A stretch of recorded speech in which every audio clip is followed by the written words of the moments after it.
Hello fellow book nerds, let's talk about the best books of 2021. So hello, welcome to the new video. My name is Gabby and today we're talking about the best books of 2021. I am so excited. It's probably my favorite video to film for the end of year series. I also have most surprising, worst, and I am coming up with a video on stats and reading goals. It's all very exciting, but like I said, probably the best books of 2021 is the most exciting list I could make. So these are books that I read in 2021 that were my favorites. Not every single book came out in 2021, just to clear it up. But yes, I have 10 books. It was so hard to narrow down this list. I had so much fun reading this year. As of filming of this video, I have read 119 books. I'm hoping to finish 2 books that I'm reading right now. So hopefully around 120 books will have been read this year, and my goal was 100. So you know, we smashed it. But out of those 20 books, what were my favorites? That's the question we're going to answer in this video. So strap in, have a look down in the description box for timestamps and all of that, and let me know what you think of my choices. So in number 10, we have Queen of Vaults by Amanda Foody. So this book is the 3rd book in the Ace of Shades series, and the reason why it's so low, although it is amazing, is because it's the 3rd book. So I thought I'd mention it, let you know how amazing it was, try to convince you to read it one more time, but at the same time, you know, I don't want to be like talking about a finale for too long. So in this series we follow Anne, whose mother disappears in the City of Sins. So she goes to find her mother, and Anne is a really proper lady, so City of Sin is not really her scene. An amazingly written finale, probably best one I read in a while, not just because I don't finish series, but yes, I loved every single book in this series, and I think it deserves a 10th place of best books I read this year. Such a good finale, such a good series, more people need to read it. Number 9 is Grown by Tiffany D. Jackson. So this book is a contemporary where we follow a girl who wants to become a singer. She's very talented, and one day she gets scouted by this very famous rapper to have a mentorship relationship, but of course he's a creep, and it's kind of about her being abused by the rapper, also the industry, and it's kind of based on R. Kelly in that situation. It was powerful, it was heartbreaking, it was just so visceral. Audiobook was amazing. The audiobook narrator was just so good at conveying the innocence, the young age of the protagonist, while also being very powerful with the emotions and what she was going through. So I really enjoyed that, and I thought that was done very, very well, and I think it deserves a 9th place. And it was just such a good book, such a powerful read. I don't read that many contemporaries, so for it to have made such an impact on me, you know it must be really good. I didn't read my notes properly. So those were places 12 and 13.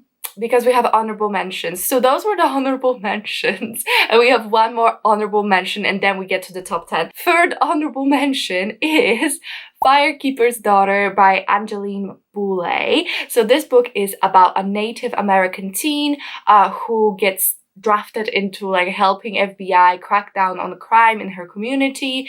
It's really, really powerful. It's kind of like a thriller mystery, but also a contemporary novel. Really beautiful. I thought it talked about the Native American culture of that tribe so beautifully. Really detailed. It was really detailed, and you could just feel the love of the main character she has for her culture, and it was beautiful. Really beautiful to see. I really enjoyed this book. Definitely deserves an honorable mention, and yeah, it was just it was so good. Okay, in the real place number 10 this time, we have An Ember in the Ashes by Sabaa Tahir. So this book is a high fantasy. We follow a girl whose brother gets ousted as a rebel, and because of that her grandpa and grandma die and they are her only family left. She runs away and decides to save her brother by joining the rebels herself. This book is so good. I really didn't have that. Well, I knew everyone said it was good, but just because everyone says it's good doesn't really mean anything. But in this book's case, I was blown away by how good it was. The writing, the characters, the world building, all of it worked. All of it was perfect, and all of it really made an impact on me. I read, I think, the first 3 books in the series in this year, so you know it was good, because I don't really read that many sequels because I'm so terrible. But I really enjoyed this. I actually started it as a part of a read along, but I fell off pretty quickly because I'm not that fast. But the audiobook's really good as well, and I had a really good time with it, and would say that Amber in the Ashes was such a good book, and I understand why everyone was obsessed with it. So there you go, my endorsement. In real number 9 is The Jasmine Throne by Tasha Suri. So this book is a high fantasy. We follow a princess who gets exiled and a maid who is her servant. It's a sapphic romance, really good. Overall, I really enjoyed it. I like the world building, the writing, the romance was really compelling. It just took me by surprise how I enjoyed the story, how it resonated with me, and I think the world created was super fascinating. I had a great time with it, and I would totally recommend it to anyone. Really, truly great addition to the traffic trifecta of this year. I am so excited for the sequel. It's coming out next year, I think, and the cover looks majestic. Overall, I just really like the characters as well. I just thought it was such a compelling story with really characters that had a lot of agency. So really good book. I feel like I'm saying the same thing over and over. In place number 8, we have Iron Widow by Zhao. So this book is a reimagining of the rise to power of the first and only female empress,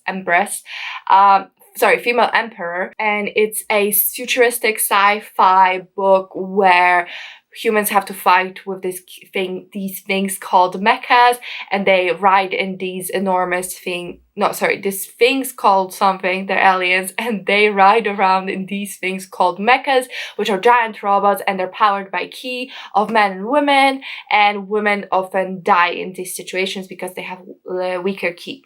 So I really was anticipating this book. It's the debut of a YouTuber I really like, Zhao, and I didn't know what to expect, you know, like you hear someone's writing a book, you hope it's good, but this case, I thought it was really good. I really enjoyed this really good, powerful female character who had her flaws and was really strong-headed, which sometimes I don't enjoy, but in this case I actually thought it worked pretty well.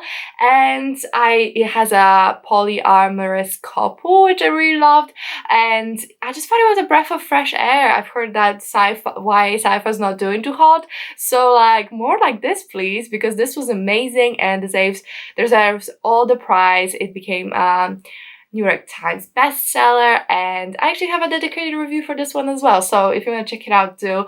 But it was such a good book. I really had a fun time with it. I'm looking forward to the sequel, although the very ending I thought could have been reworked, but I'm still looking forward. In number 7, I have something that might be a bit of a surprise, but it is In My Dreams I Hold a Knife by Ashley Winstead. This book is a thriller, and we follow a group of people who went together to college, and in their last year of college, one of their friends was murdered, and it's believed that her boyfriend murdered her. So it's 10 years later, and they're going to a reunion, and it unravels who really killed the girl many years ago.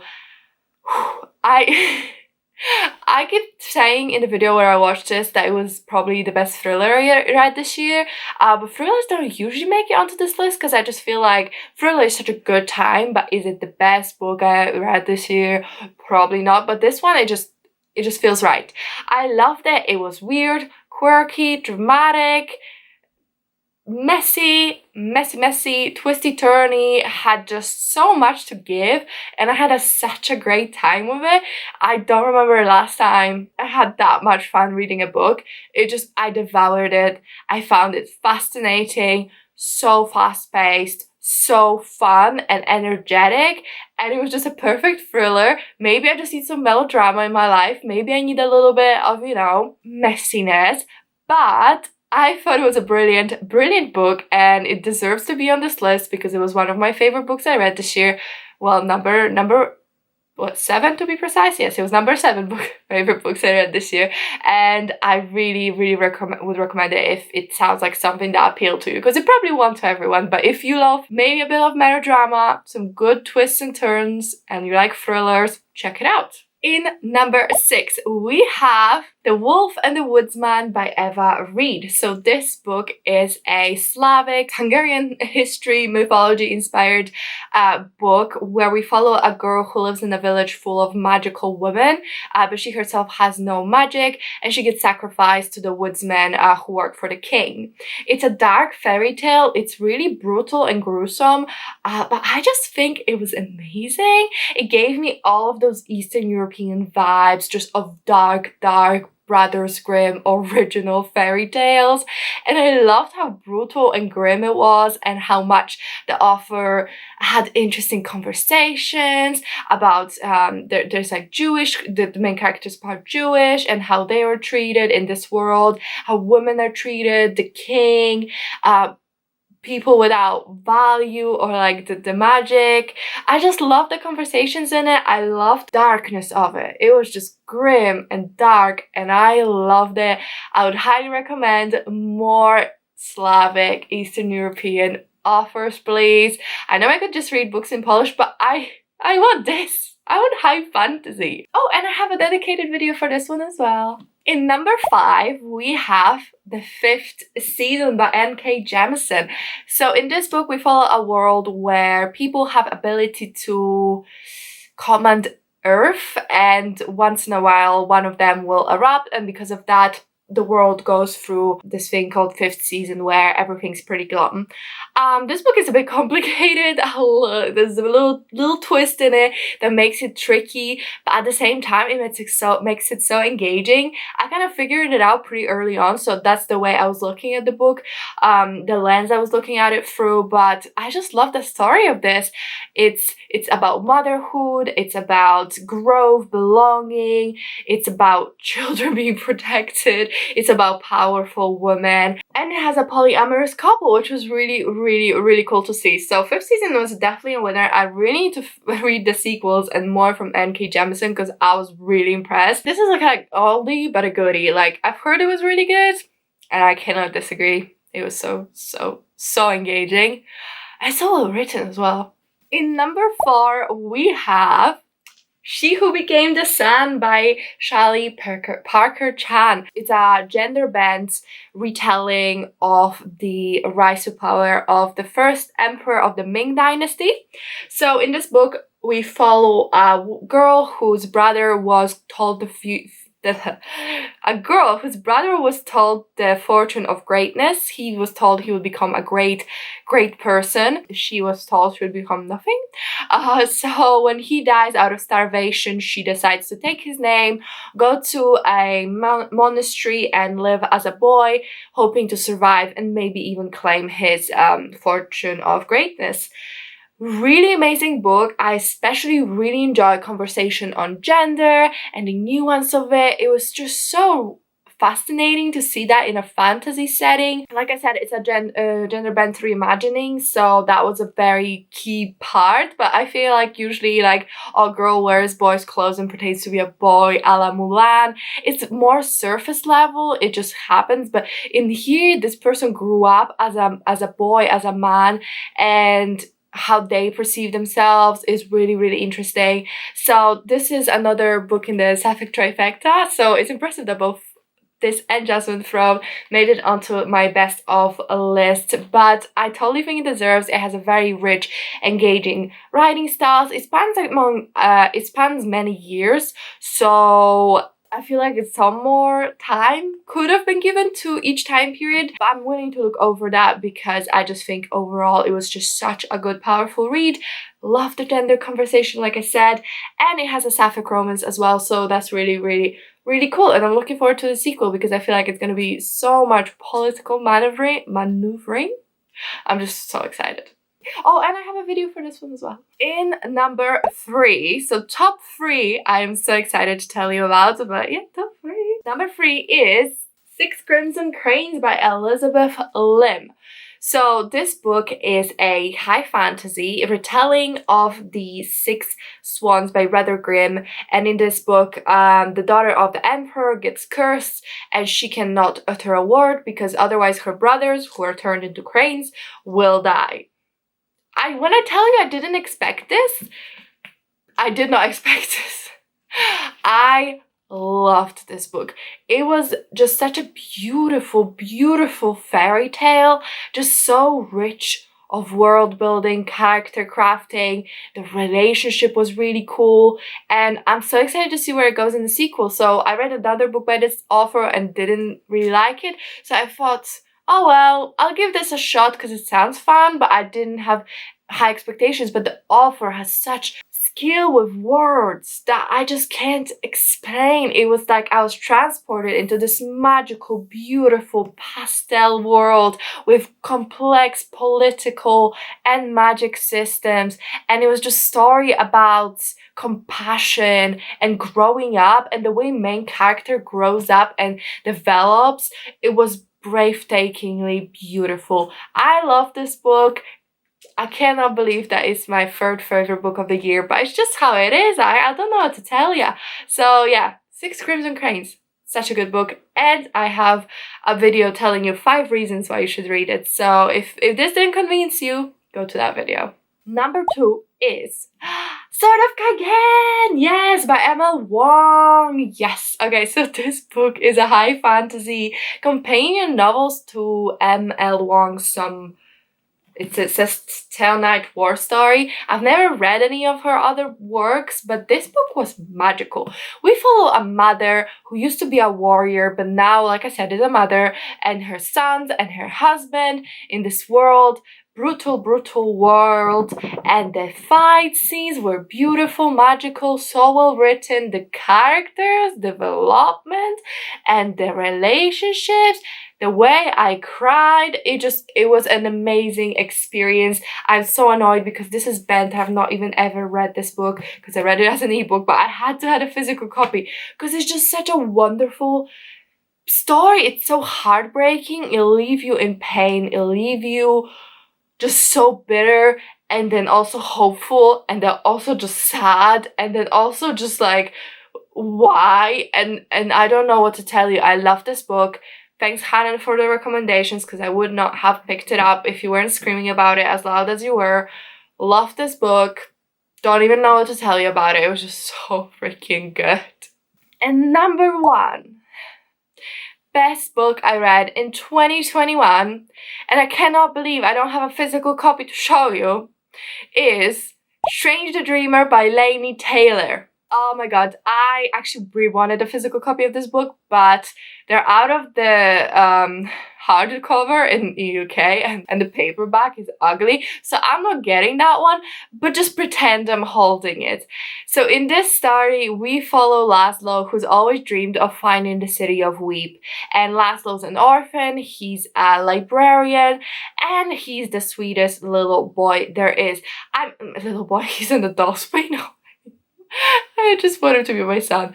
It's a beautiful love story about dreaming. It's written like a freaking poem. I mean, it's not poetry, it's prose, but it's just beautiful.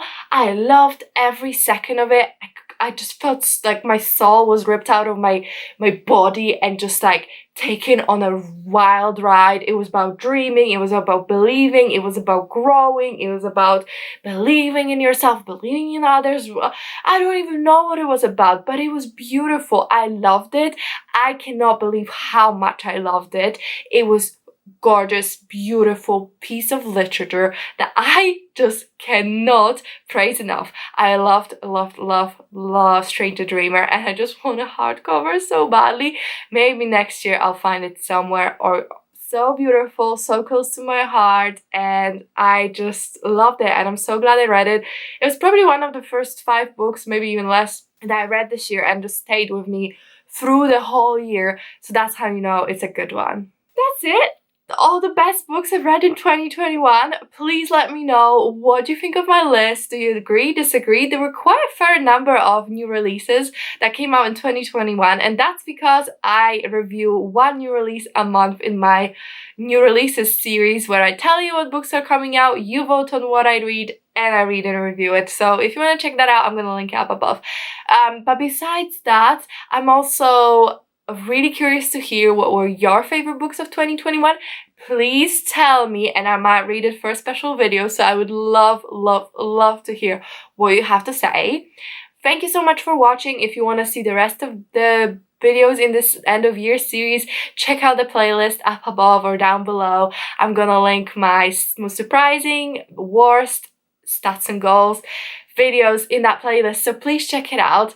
Thank you so much for watching. This is the last video of the year, which is insane, but I just wanted to say thank you so much for all of your support. It means the world to me. I'm pretty sure it like doubled in subscribers this year, which is just wonderful to see. Thank you for all of your support. I really wish you the best, happiest new year. I hope that it's filled with happiness, not heartbreak, and I hope it's better than 2021. Or even if 2021 was amazing for you, I hope 2022 beats it. Thank you for watching. I'll see you in my next one. Bye!